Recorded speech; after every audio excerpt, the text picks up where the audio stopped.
करोड़पति रबड़ी चाय वाले की कहानी संघर्ष, मेहनत और एक साधारण चाय बेचने वाले के सफल व्यवसायी बनने की प्रेरणादायक कहानी है।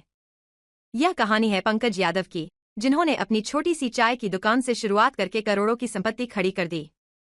पंकज यादव बिहार के एक छोटे से गांव से आते हैं। उनका परिवार साधारण था और आर्थिक स्थिति भी कमजोर थी।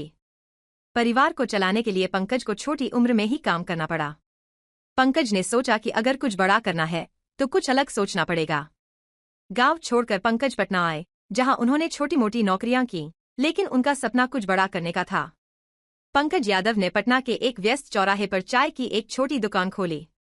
उनके पास न तो ज्यादा पैसा था और न ही किसी बड़े कारोबार का अनुभव, मगर उनके पास जो था वह था जुनून और कड़ी मेहनत करने की लगन। उन्होंने अपने ग्राहकों के लिए चाय को खास बनाने का फैसला किया। पंकज ने चाय के साथ एक नई चीज की शुरुआत की, रबड़ी चाय। रबड़ी चाय एक अनोखा विचार था, जिसमें पारंपरिक चाय में रबड़ी मिलाकर स्वाद को और भी खास बनाया गया। यह स्वाद लोगों को बहुत पसंद आया और पंकज की दुकान पर ग्राहकों की भीड़ लगने लगी।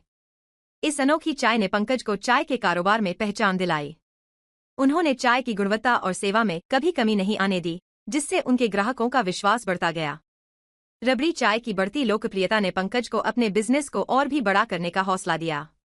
उन्होंने धीरे धीरे अपनी दुकान की संख्या बढ़ाई और कई अन्य शहरों में भी रबड़ी चाय के आउटलेट्स खोले। उनकी मेहनत और उनके अनोखे विचार ने उन्हें करोड़पति बना दिया। अब उनके कई चाय के आउटलेट्स हैं और वह लाखों में कमाई कर रहे हैं। पंकज यादव की यह कहानी इस बात का जीता जागता उदाहरण है कि अगर इंसान में मेहनत करने का जज्बा हो और कुछ अलग करने का साहस हो, तो वह किसी भी परिस्थिति में सफल हो सकता है। एक साधारण चाय बेचने वाले से करोड़पति बनने की उनकी यात्रा लोगों के लिए एक बड़ी प्रेरणा है।